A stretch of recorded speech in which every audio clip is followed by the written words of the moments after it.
Hey guys, welcome on back to the Anchorage. It's the beginning of the next month, so yeah, we're into May now. So we've got some updates coming out from Disroot. So today, that's what it's going to be on DisQuest.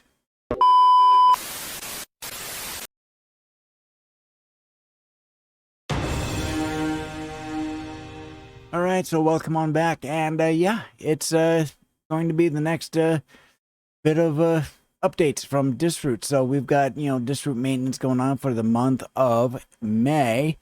And we don't have an entire whole lot going on with it. Uh, just a couple of applications, and we also got some other special news. So why don't we get into everything and we'll have some fun with it? So let's take a look. All right, so first off, we're going to just have a quick little announcement of sorts, and that is regarding myself. I happen to be officially part of Disroot now, and it's pretty exciting. So I happen to be a end user tester for the group. I'm an official team member, so when I say we, I can technically say we now because I am technically part of them. So I'm very excited to be doing that, and I'm part of it. And I was involved with this month's updates and things of that sort. So it was pretty good. So it was very nice to do, very quick, very easy. What level am I in there? I'm an end user tester. So I mean that's essentially what it is, and it's very easy and it's not overly involved. And because I happen to use Linux Mint as my daily driver, Debian Edition specifically, so LMDE, they have this thing in there called web apps where I can actually create a web app using a browser. And I have a dedicated one set up for Disroot testing. And there's a little bit of setup done on their end, and but it's not like deep down databasey stuff or anything like that. It's really just the applications that I'm doing testing for the end user, and so it's a I dare call it QA, but it's not really involved all that much. I mean, we're talking not even skim of the surface, as I said previously in a previous video. It's very simple, not overly involved. I get to play in Forge Joe a little bit. I'm allowed to tick off my little, my little approvals on, hey, to show I've tested it and I approve of it going forward from the testing server. So that's and it's in staging of sorts, but there's some testing that goes on in staging. So there we are, and so it's I'm happy to be involved. And it's like I do throw them some coin every month, as it is, as a supporter, and to be involved at this level, it's like I get to be QA again, sort of, not really, but at the same time, I track it all using Nextcloud Deck, an application inside of Nextcloud. Actually using Disroot's instance of Nextcloud, and and just for my own purposes, coming from QA, we track ourselves because when I was working, that was required because they need to know what you're doing, and we communicate through those things, through those methods, and so I'm doing it for myself, and because we don't have anything specifically like that outside of Forge Joe that I'm aware of. I don't need to be aware of it, so there we go. So as a tester, I check the updates, and I can check the specific updates to a degree, but I just need to check general functionality that I can get in, do a couple of things, and that's pretty much it. So there we go. And so yeah, I'm pretty excited for that. So yeah, I'm a tester for Disroot now. Isn't that great?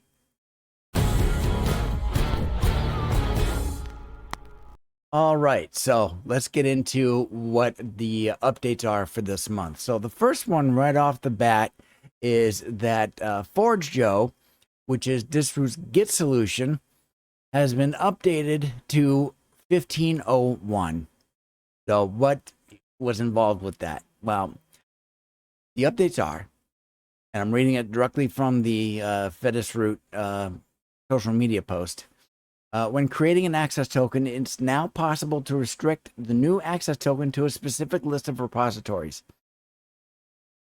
For myself, I don't know what that means, but it's no, never mind. The way of excluding labels in the filters menu has been reworked. So now, pressing the Alt key on the keyboard is no longer needed. A button can now be used. I'm going to guess that button would happen to be a mouse button. Because that's the only other kind of button there is out there.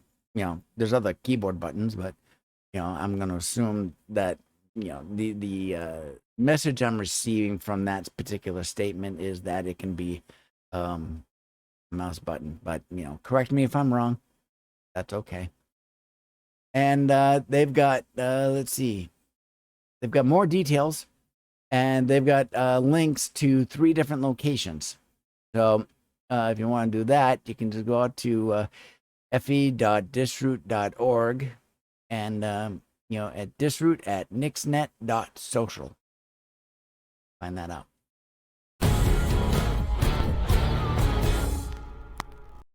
All right, and secondly, the next thing that was updated happens to be CryptPad, and that was updated to 2026.2.2. So 2026.2.2. So, and what's related to that? Well, the release contains important fixes, more details in a couple of different locations. It's a here and here kind of hyperlink. I don't know exactly what those are, but we've updated CryptPad, and I approved it. I'm one of a number of different people that approve it. Muppets, Mees, and a few others, and another new tester that happens to be out there. I forget the name that he goes by, but got a couple others out there. So there we go. So that was all put out there as well. So CryptPad has been updated to 2026.2.2. And we do happen to have some additional news. Those are all the updates for the applications that are currently live and available for use by disrooters. Anybody wanting to use free and open source software in a web environment. And but we do have some additional news that is, it's somewhat sad to provide. However, we still need to provide it. Now, one of the services that we had was a free and open source solution alternative to video conferencing software such as Zoom, Teams, Google Meet, stuff like that.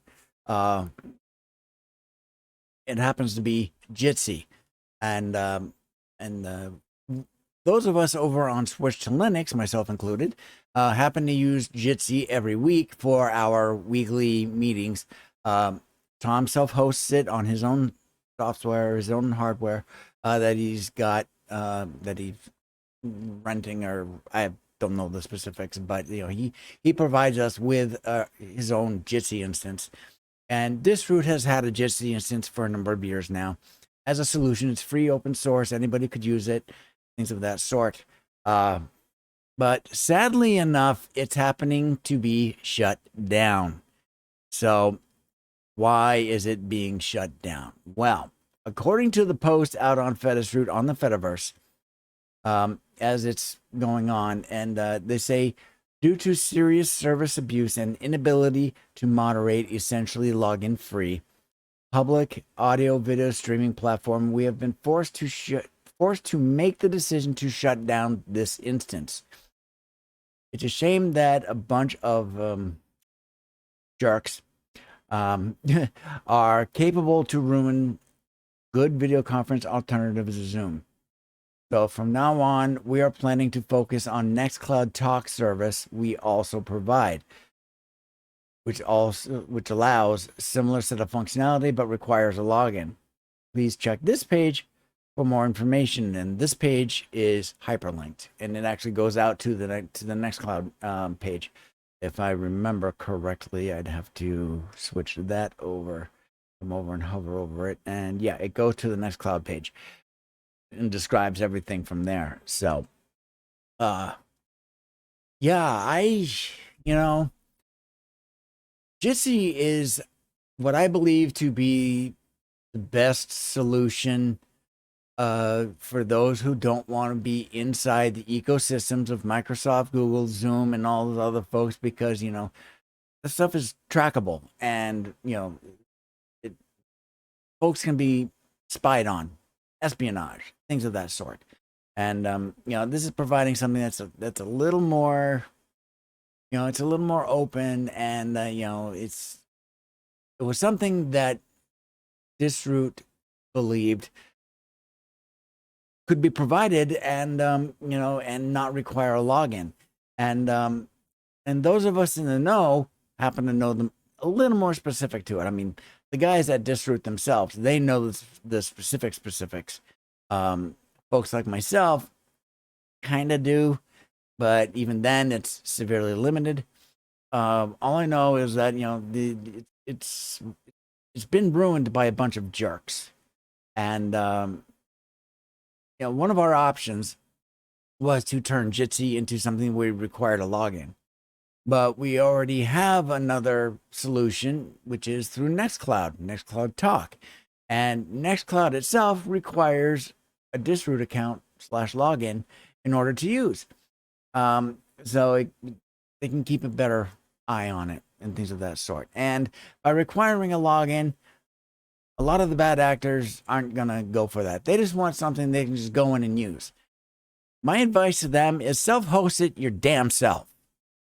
If you want to be doing what you're doing, self-host it yourself. Expose yourself out there to the world. Don't put innocent people like the folks at Disroot. You guys are jerks. And, there's a level of decency that we're trying to provide. And we also require it. And if you're going to abuse it, gone. And, if that requires getting rid of the actual software, then that's what it requires. And that's clearly apparent in this particular instance. I am somewhat down a little bit because I happened to use it as a backup for the Switch to Linux supporters backup hangout for when when Tom can't host it on using his. I would go ahead and use my backup, my Disroot hosted Jitsi backup, my room on there that I have for Switch to Linux. And it would just be the same guys as always. And it was great. And we would just hang out and just talk about whatever and stuff like that. But yeah, bad actors had to ruin it for everybody.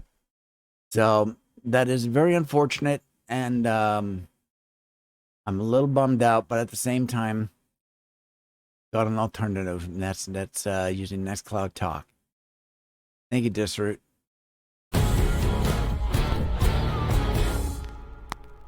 All right, now, when is Jitsi shutting down? When it shuts down, I don't know the particular date. It's none of my business, and it's none of your business. It shuts down when it shuts down. So, for those of us that happen to still use it, stuff like that, you can continue to do so. But when it's gone, it's gone. Sorry, I'm telling you ahead of time. And of course, not many people are going to be seeing this, but shuts down when it shuts down. And when it does, there you go. Switch over to Nextcloud Talk. There you go. So that is pretty much all of the updates for May of 2026. And, and once again, I am very, very happy to be an official team member of Disroot as an end user tester. And, we do end user testing during the weeks leading up to the following month. And that's it's kind of agile, get it done, bang bang bang, but at the same time, for what we're doing, it is not overly involved.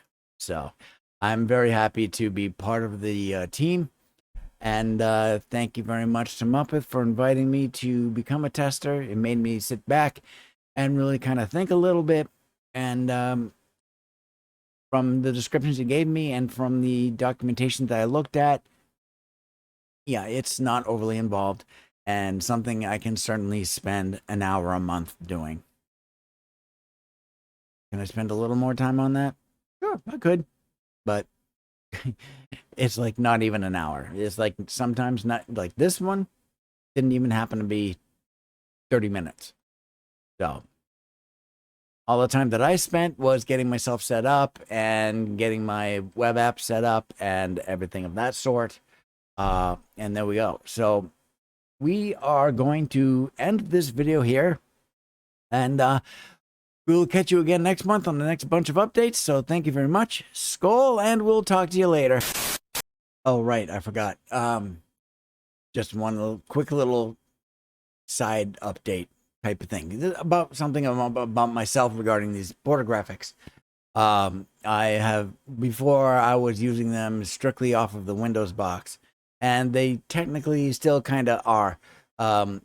What I do is when I'm setting up for videos and stuff like that, I do all of my I do my thumbnail work and I do my border graphic work over on the Linux box, and I actually have a CJ, the Raspberry Pi 5, 8 GB RAM, that was donated to my channel by Mythos, my Switch and Linux bud, and I actually am using it as a file server, and I actually use a file sync piece of software between all the machines. So this border graphic was copied and such, and it's over on CJ, and then that sync is also synced up to the Windows box, which is what this is being recorded on, and so that's where it's still on this box, but at the same time it's kind of sort of not. Its home is on CJ, the Raspberry Pi, and I do the work. I do my graphics work over on LMDE, and it syncs over to CJ, and then CJ links to this box. And with that link, that means that there's a copy of everything on those two boxes. It's just how the sync works, So you do the work on here, it syncs up there, and then it syncs over here. So that sync will happen when I turn the machine on and log in, essentially. And all of the graphics that you've seen in this video are from that there. So that's a neat little operational flow update that I've got for what I do to a level. So there we go. So yeah, sorry, I just wanted to throw that out there. So thanks. We'll talk to you later.